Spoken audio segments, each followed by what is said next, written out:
డోర్వేకి స్వాగతం. Manual to self. మనం universal laws గురించి మాట్లాడుకుంటున్నాం. నిన్న లా ఆఫ్ డివైన్ హోల్నెస్ గురించి తెలుసుకోవడం జరిగింది. లా ఆఫ్ డివైన్ హోల్నెస్ అంటే అద్వైతం అన్నమాట. రెండు అనేవి లేవు. సెపరేషన్ అనేది దాని యొక్క ఫంక్షనాలిటీ బట్టి, దాని ఉపయోగం బట్టి, దాని యొక్క రూపం బట్టి, దాని రంగు బట్టి, దానికున్న లక్షణాలు బట్టి నువ్వు సెపరేట్ చేస్తున్నావు కానీ యాక్చువల్గా మూలతత్వం ఏదైతే ఉందో, దేని ద్వారా అయితే ఈ ప్రపంచంలో మెటీరియల్ అండ్ నాన్ మెటీరియల్ ఏర్పడిందో, ఆ మూలతత్వం ఒకటే. ఆ బేసిక్ ఎలిమెంట్ ఒకటే. ఆ బేసిక్ ఎలిమెంట్ ఒకటే. అందుకే ఈ లాని అని చెప్తే లా ఆఫ్ డివైన్ హోల్నెస్ అంటారు. దాన్ని డివైన్ హోల్నెస్ అనే పదం వాడుతుంటారు.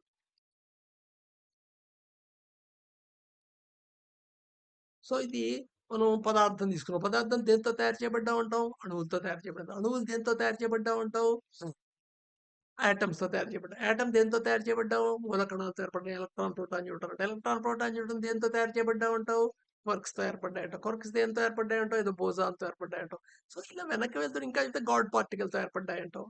సో నువ్వు వెనక్కి వెళ్తున్న కొద్దీ ఒక రిలేషన్ ఒకటి గమనించొచ్చు. నువ్వు పదార్థం దగ్గర నుండి మూల కణాల వైపుకి వెళ్తూ ఉంటే, ఇది దేనితో తయారుపడింది, ఇది దేనితో తయారు చేయబడింది అని వెళ్తుంటే, ఆ ఆ పదార్థానికి ట్రాన్స్‌డెంటల్ నేచర్ ఉంది కదా! అంటే పదార్థం నాన్ మెటీరియల్ నేచర్ అది పెరుగుతూ ఉంటుంది. దాన్ని మనం వేవ్ నేచర్‌తో చెప్తుంటారు మామూలుగా. ఇప్పుడు ఎలక్ట్రాన్ తీసుకున్నప్పటికి నీకు 50% తరంగ స్వభావం ఉంది. 50% పదార్థ స్వభావం ఉంది అంటారు. డ్యుయాలిటీ ఆఫ్ ఎలక్ట్రాన్ అని చెప్తుంటారు. సైన్స్ చదివిన వాళ్ళకి అర్థమవుతూ ఉంటుంది. అదే నువ్వు యాటమ్ తీసుకున్నప్పటికి ఆల్మోస్ట్ ఆల్ నీకు 90% పదార్థ లక్షణం ఉంటుంది. ఓన్లీ 10% ఆహ్, తరంగ లక్షణం ఉంటుంది. తరంగం అనేది నాన్ మ్యాటర్. అదే మాలిక్యూల్ తీసుకున్నప్పటికేంటంటే 95% పదార్థ లక్షణం ఉంటుంది. ఓ 5% తరంగ లక్షణం ఉంటుంది. సో దీన్ని బట్టి ఏంటంటే అణువుల్లో పరమాణువులో ఉండే మూలకణాలు, మూలకణాలు దేనితో తయారు చేయబడ్డాయి. ఇలా కిందకి వెళ్తున్న కొద్దీ తరంగ స్వభావం పెరుగుతోంది. పదార్థ స్వభావం తగ్గుతోంది. అంటే నాన్ మ్యాటర్ క్యారెక్టరిస్టిక్స్ పెరుగుతోంది. మెటీరియల్ క్యారెక్టరిస్టిక్ తగ్గుతోంది. సో ఈ గాడ్ పార్టికల్ అనేది అయితే ప్రస్తుతం రిఫర్ చేస్తున్నారో అది కూడా సమ్ ఎక్స్ అనే దాంతో తయారు చేయబడుతుంది కదా! ఆ ఎక్స్ ఖచ్చితంగా గాడ్ పార్టికల్ కంటే తరంగ స్వభావం ఎక్కువ కలిగి ఉంటుంది కదా! ఆ ఎక్స్ మళ్ళా వైతో తయారు చేయబడింది అనుకుందాం. ఆ వై ఎక్స్ కంటే తరంగ స్వభావం ఇంకా ఎక్కువ కలిగి ఉంటుంది కదా! సో ఇది అప్రోచ్ దేనికవుతోంది? 100% తరంగ స్వభావం వైపుకి అప్రోచ్ అవుతోంది. అంటే పదార్థం కాని నుండి పదార్థం ఏర్పడుతోందనమాట. సో ఆ పదార్థం కానిది ఏదైతే ఉందో అది ఫండమెంటల్ మూల పదార్థం అనమాట. అదే divine wholeness. So divine wholeness, law of divine wholeness చెప్పేది అదనమాట. నౌ సెకండ్ లా తీసుకుందాం. లా ఆఫ్ వైబ్రేషన్. ఇందాక చెప్పాం కదా! ప్రతీదీ పదార్థ లక్షణం ఉంటుంది. పదార్థం కాని నాన్ మ్యాటర్ లక్షణం ఉంటుంది. నాన్ మ్యాటర్ లక్షణం చెప్పడానికి ఏంటంటే ఒక తరంగం కింద చెప్తుంటారు. సో తరంగం ఏమిటి? తరంగం అంటే వైబ్రేషన్. అందుకని law of vibration. Everything has a frequency. Material అవని, నాన్ మెటీరియల్ అవని. అది పదార్థం అని, పదార్థం కానిదవని. కానీ ప్రతిదానికి ఒక వైబ్రేషన్ ఉంటుంది. ఇది లా ఆఫ్ వైబ్రేషన్ అనమాట. Physical and transcendental. Physical and transcendental.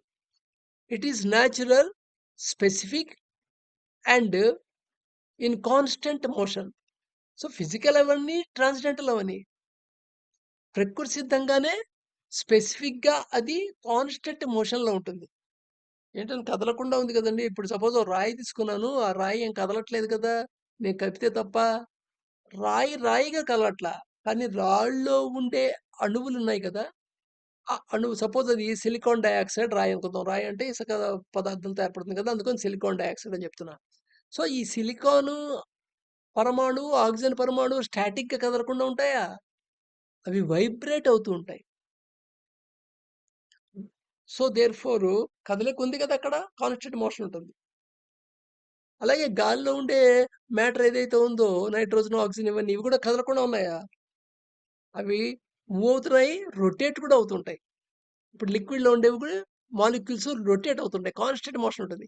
Even నీ శరీరంలో ఉండే కొన్ని మిలియన్ల యాటమ్స్ ఏవైతే ఉన్నాయో నీ శరీరం ఏర్పడటానికి అవి కూడా కాన్స్టెంట్ వైబ్రేషన్‌లోనే ఉంటాయి. సో, ఇక్కడ డిపెండ్ అపాన్ వైబ్రేషన్స్ బట్టి హై వైబ్రేషన్స్ ఉన్నవి పాజిటివ్‌ని అట్రాక్ట్ చేయొచ్చు.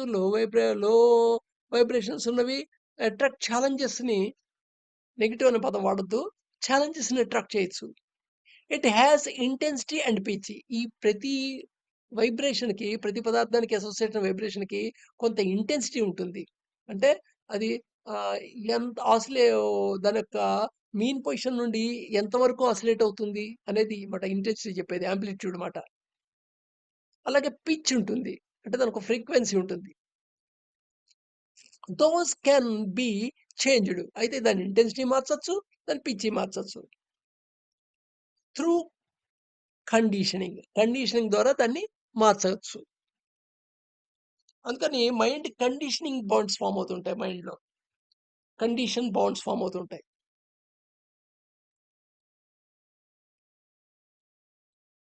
So, law of vibration.